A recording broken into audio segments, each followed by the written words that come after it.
voz de la patria grande.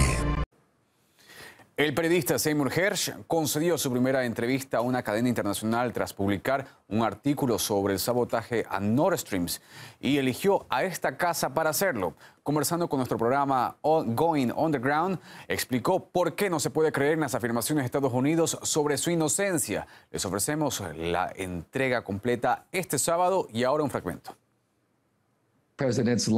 Entonces, el presidente está mintiendo, ocultando la verdad sobre algo que él autorizó y que sí sucedió. Creo que desde finales de septiembre del año pasado ya estaba claro que lo que pensábamos inicialmente, que Ucrania les haría frente a los rusos y ganaría la guerra, era casi imposible. Esa es la realidad, sin importar lo que publica diariamente la prensa. Las cosas van muy mal para Kiev. Entonces, empezó a haber preocupación de que Europa Occidental, y especialmente Alemania, no estuvieran dispuestos a dar todo su apoyo porque recibían combustible de Rusia. Temían que Alemania fuera a levantar las sanciones para volver a recibir gas. Entonces, lo que hizo fue decirle a la Unión Europea, bueno, vamos a dejar que pasen un poco de frío, pero este año no ha sido tan malo. Les digo, la amenaza real es el próximo invierno.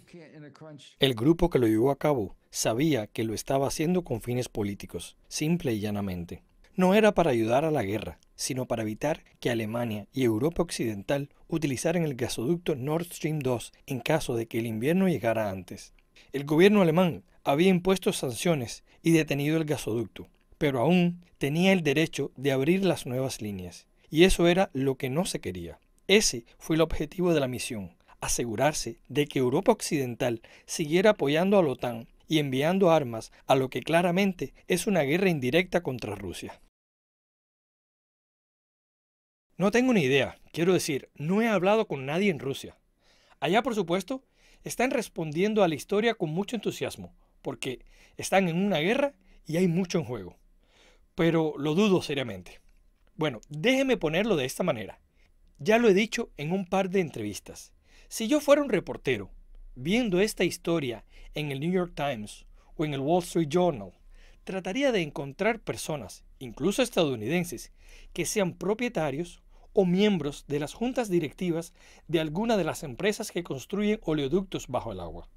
Porque puedo decir ahora mismo que tengo material empírico que no puedo publicar porque dije que no lo haría, pero puedo asegurar que no hay nadie en el negocio de los oleoductos, nadie que sea consultor de las empresas que trabajan para los oleoductos, y he hablado con esas personas de alguna manera, al menos con una en particular, y de lo único que están convencidos es de que, por supuesto, Rusia no lo hizo, porque sería algo absolutamente descabellado. En el momento en que sucedió, en septiembre, el segundo gasoducto Nord Stream 2 ya estaba en línea. El primer gasoducto fue anunciado a finales del mandato del presidente George W. Bush. Y puedo decir que desde la época del presidente John Kennedy, Rusia siempre ha sido una preocupación debido a esa enorme cantidad de combustibles fósiles. Además, toda la parte asiática de Rusia está llena de minerales y gas, como el metano.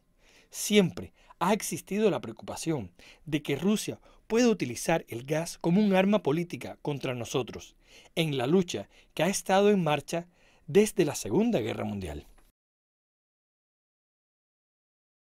Los responsables pensaron que no era una mala idea dar a la Casa Blanca algunas opciones para tal vez fanfarronear o convencer a Putin de que el costo iba a ser muy alto. Pero luego, cuando la Casa Blanca, Biden, habló públicamente sobre esto, y Victoria Nuland también, a finales de enero o principios de febrero del año pasado, en un periodo de 3 semanas, ambos dijeron públicamente, bueno, sabemos que podemos detenerlo. Biden dijo en una conferencia de prensa, si parásemos el Nord Stream, y los periodistas le preguntaron al presidente, todo esto está grabado, salió en las noticias nocturnas, bueno, ¿cómo lo haría? Y él dijo, confíen en mí, sabemos cómo hacerlo, podemos hacerlo.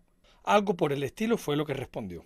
Y en ese momento, los integrantes del grupo se molestaron, porque se suponía que era una operación encubierta. Y luego, finalmente, hicieron su trabajo, colocaron la bomba, los buzos de la Marina la pusieron y luego quedó allí. La bomba estuvo durante meses allí. La plantaron en junio. ¿Por qué?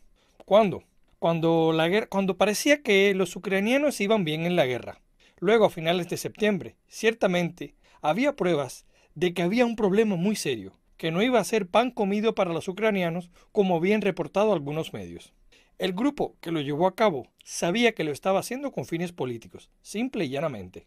No era para ayudar a la guerra, sino para evitar que Alemania y Europa Occidental utilizaran el gasoducto Nord Stream 2 en caso de que el invierno llegara antes. El gobierno alemán había impuesto sanciones y detenido el gasoducto, pero aún tenían el derecho de abrir las líneas nuevas. Y eso era lo que no se quería.